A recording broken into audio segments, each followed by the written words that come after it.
Assalamualaikum warahmatullahi wabarakatuh. Selamat malam sahabat Ansor dimanapun berada. Senang sekali bisa bertemu lagi di acara program khusus Ramadan apa Mas Brian?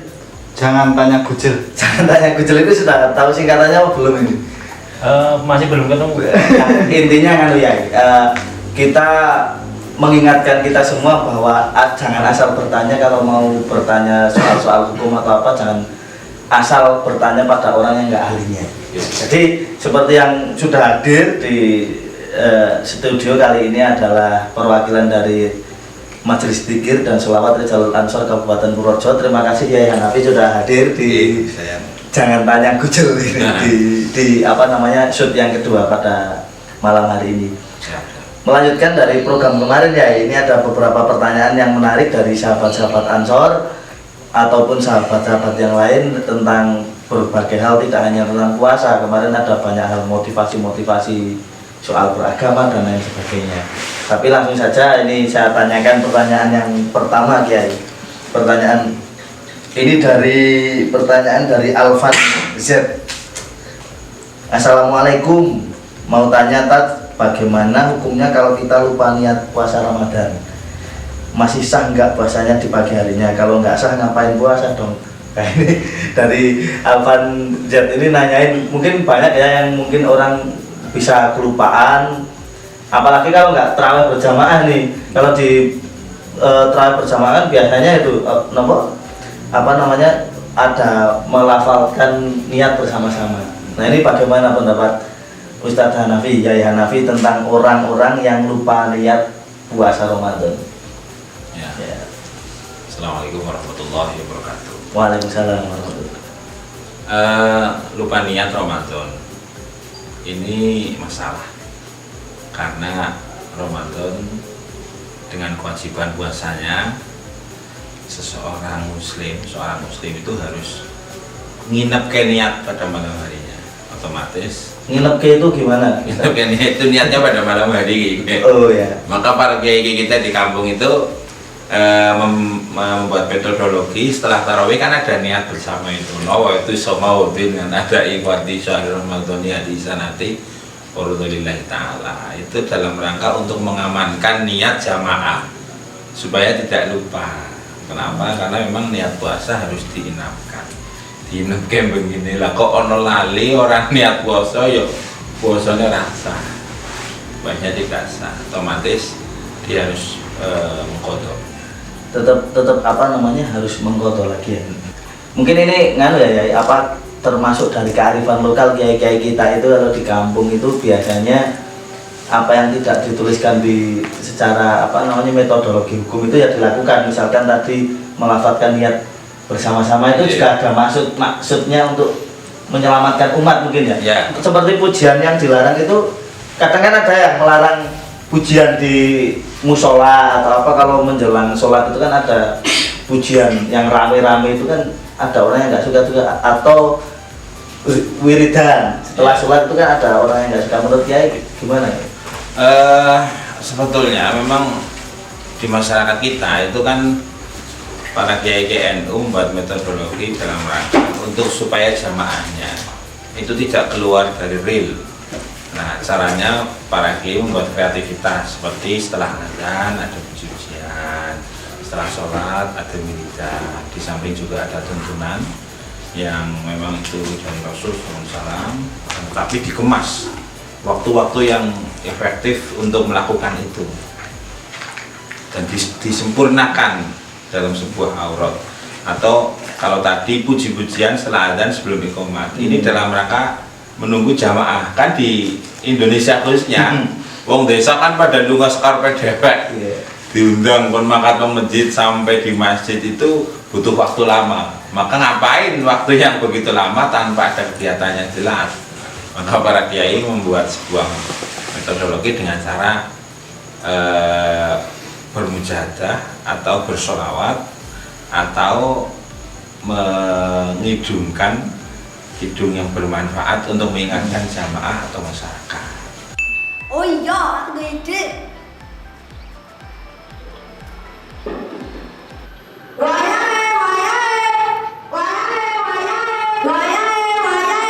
Itu seperti itu. wong apa namanya ada pujian toanya itu keras itu aja nggak datang, apalagi nggak ada itu. Iya.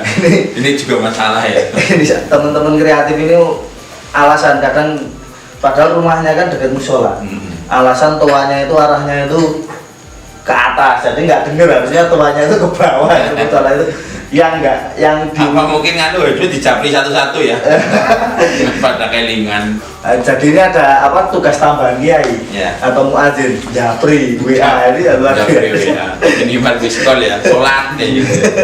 Ya kan dipanggil aja dengan suara sekeras itu nggak datang, apalagi enggak. Ini Ya. ya memang kearifan lokal yang mungkin NU yang punya ya, yang mulai mengenalkan di Indonesia. Ya kan dulu juga ada sebuah syair yang populer, cah angon penekno blimbing kuwi lunyu penekno kanggo mbasuh dodo piro. Cah angon hawa nafsu ghadab dan syahwat itu memang harus dingon. Kenapa? Karena kita ingat dulu Nabi Musa dipanggil bilwadil muqaddas itu fahlak naklek, copotan sendal loro, suruh nyopot sandal. Dua sandal secara wujud, tapi hakikatnya adalah dua nafsu karena akan menghadap Allah. Dua nafsu tadi adalah Nafsu ghadab dan syahwat. Jengkel. Ghadab itu jengkel, Iya, dan syahwatnya syahwat lah. Syahwat pernah ya.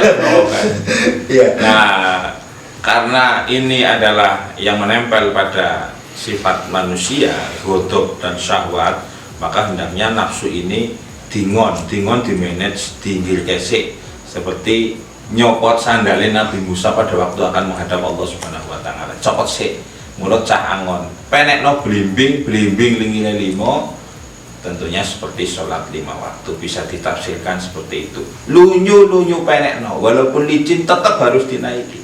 Kenapa? Karena memang ini wajib. Maka poinnya adalah kalau kita akan beribadah, mbuh kuwi sholat, mbuh kuwi poso, sing sifatnya ibadah mandho harus dipaksa. Ya gue Mas Dayat, jadi gue dipaksa, namun paksa itu orang sida. Mentani sadar orang sida lah. Nah itu, ini Tips ya. nyambung apa kok nyambung nanti kayak pacaran ditolak lah ya. Nyambung tadi soal pentingnya niat itu. Iya. Bahkan apa namanya, amal kita itu kan hakikatnya semuanya itu harus dengan niat. Ya betul. Nah itu posisi niat dalam melakukan amal-amal itu sendiri gimana? Wong tadi aja puasa itu lupa niat aja sampai nggak diterima gitu loh ya. Kalau secara keseluruhan di luar puasa juga kita ngobrol ini ya. Posisi niat terhadap amal-amal kita itu gimana ya? Niat itu sangat penting sebagai takaran kualitas amal kita.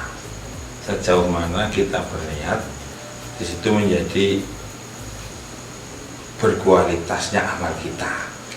Tanpa niat ya amal tidak berkualitas, bahkan tidak dianggap. Itu seperti itu, seperti mandi ya, mandi junub ya, mandi junub itu kalau tidak diniatkan mandi junub ya mau uli seger tok. Tapi kalau diniatkan ya sudah selesai. Begitu juga ibadah seperti sholat atau berpuasa, ini harus jelas dan ditain itu ditentukan. Aku niat sholat apa, aku niat puasa apa, ini juga harus diperjelas. Maka dalam teksnya itu kan nawaitu sauma ghadin ngan adai fardi syahri ramadhani hadis sanati. Lengkap sekali. Iya, detail. Fardi syahri ramadhani hadis sanati. Kan tarkib itu apa? Ada yang fardi syahri ramadhana hadis sanata. Itu memang ditayin secara detail. Sehingga kalau sudah seperti itu, ma yustaratu fi atain fal khatau fi mubtil. Jadi yang harus ditentukan ya kudu ditentukan, kalau enggak ya nanti kalau enggak ditentukan mengakibatkan batalnya amal tersebut. Kayak gue Mas. Berbeda dengan yang sunah-sunah mungkin nggak terlalu detail bisa ya. Ya nah kan sing sunah-sunah memenuhi niat awalnya orang apa. Nah tapi kalau kita lebih luas lagi soal niat ini soal ibadah yang sifatnya ibadah ritual mungkin, tapi secara umum kan kita menjalani kehidupan ini kan ada banyak niat. Maksudnya ketika kita melakukan niat dan lain sebagainya, mungkinkah di tengah jalan itu kita ganti niat dan lain-lain, itu kan sangat mungkin ya. Misal kita hari ini puasa, niatnya pengen membahagiakan orang tua. Iya. Maksudnya membahagiakan orang tua apa? Daripada orang tua saya malu anaknya nggak puasa. Tapi kemudian seiring waktu semakin dewasa mungkin niatnya udah karena yang di luar yang dilafatkan tadi niatnya karena memang mencari ridhonya Allah. Apakah bagaimana ini posisi amal dengan niat yang mungkin kadarnya masih kurang, kualitas niatnya itu masih kurang bagus? Ya, enggak apa-apa. Yang paling pokok kan niat awal, niat puasa. Setelah itu siang harinya bergeser niat puasa saya untuk supaya dianggap menjadi orang soleh oleh mertua, ya no problem lah. Yang pokok dari awal niatnya sudah niat puasa, dia sudah sah. Perkara mau tekan awan, anak niat kepengen dianggap wong dan lain-lain itu ya itu bergeser sedikit no problem lah, tapi tidak membatalkan puasa. Itu seperti itu. Bagaimana kan karena memang dia itu supaya kelihatan puasa ya, walaupun puasa itu salah satu ibadah yang tidak bisa dipamerkan. Kalau sholat bisa pamer, sarungnya sing ape, takbirnya sing jebol, atau gimana lah, dipaseh-paseh. Tapi kalau puasa kan tidak bisa dipamerkan. Nah, tapi tekan gune ya, pada waktu siang harinya dia kok ada niatan yang bergeser, ya puasanya tetap sah. Puasanya tetap sah karena dia sudah niat malam hari ini ya puasa wis mantep sesuai dengan yang penting struktur niatnya tadi udah terpenuhi ya. Ya. Kalau di siang harinya kok bergeser, aku kepengen dianggap dan lain-lain, no problem. Ya. Tak apa-apa. Ya mungkin itu soal niat tadi, jadi memang tetap harus bagaimana caranya ingat untuk niat besoknya melakukan puasa Ramadan. Okay. Ya. Mungkin teman-teman ini yang di rumah terawihnya ini diperkuat jamaah biar tidak lupa. Kalau di rumah jangankan niat puasa, terawih lupa. Ini kan problem. Iya, kadang karena itu mas ya, warga boleh buka jadi ya.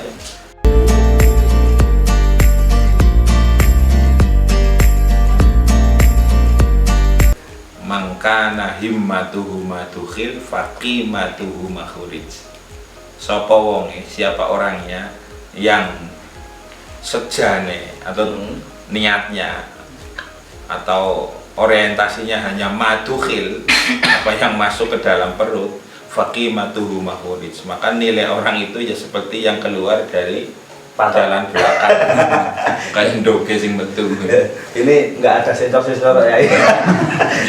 Jadi ada yang menarik karena acara ini bertepatan launchingnya kan pas puasa. Dan tagline acara kita itu hidup tidak hanya mencari makan tapi harus mencari makna. Wah, kira-kira itu mumpung puasa lagi dibatasi makan memakannya ini. Kita lanjut ke pertanyaan kedua ya. Ya. Jadi kalau orang yang belum nikah kan ikhtilaf atau disengaja ya. Kalau disengaja itu kan juga tidak perlu saya terangkan lah itu kan. Tapi itu bukan justru orang itu tidak jorok karena dia banyak menghabiskan waktu di kamar mandi. Kebersihan.